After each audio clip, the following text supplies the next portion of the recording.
and thank you for joining us for our second Friday wrap. We hope you find it to be valuable, and if you do, please send us an email. That'll help us determine whether or not we should continue it in future weeks and months ahead.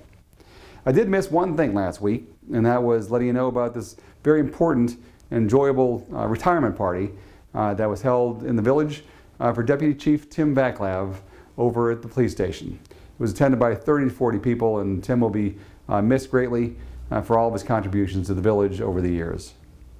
Last week, I was able to attend a number of things, starting with a Willowbrook Burr Ridge Chamber of Commerce lunch meeting held over at Ashton Place. And I was able to sit with the Willowbrook's actually police chief and staff, as well as the new mayor and good friend Frank Trilla.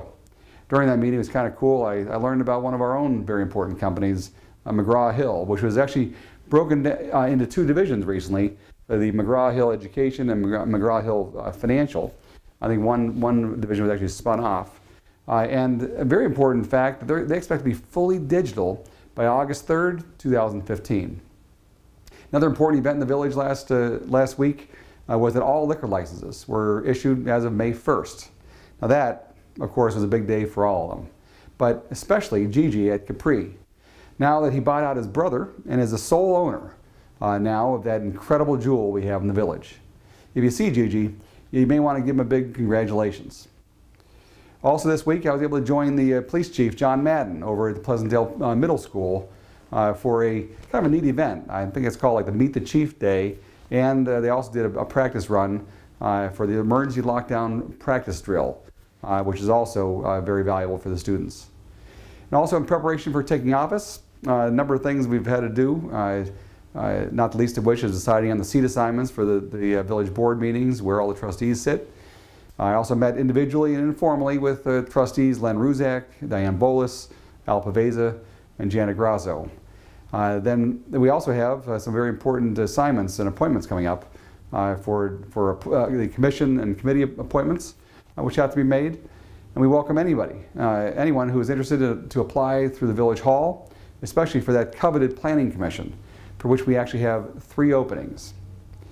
I was also able to meet last week with a number of residents. I spoke and or met with residents from Burr Oaks, from Lake Ridge Club, and the Burr Ridge Club. And saw one of my neighbors even over at the Pleasantdale Middle School. One of my probably most enjoyable things throughout the week is to visit many of the businesses. I was able to patronize this week alone.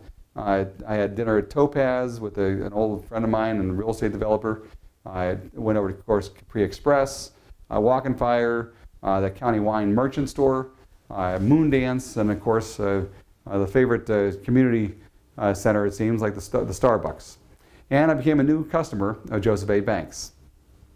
Also, I was able to visit the JPD Kitchen.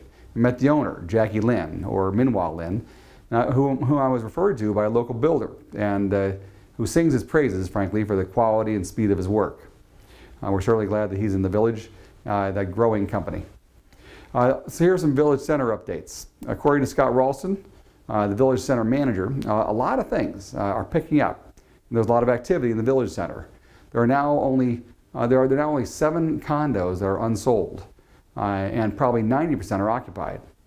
Red Mango, you might have noticed, has pulled their construction permit and expects to open 1 unit away from Starbucks this summer.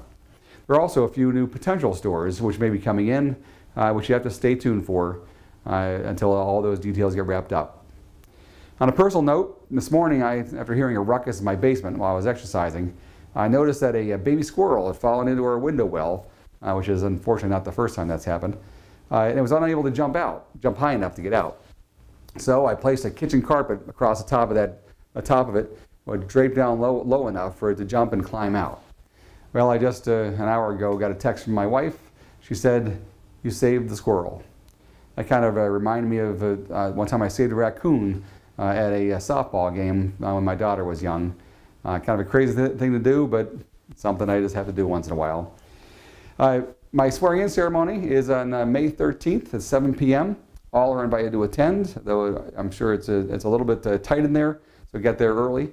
I'm also scheduling a vacation time next week for a few days, going out to the Los Angeles area for some alone time to read, write, and relax.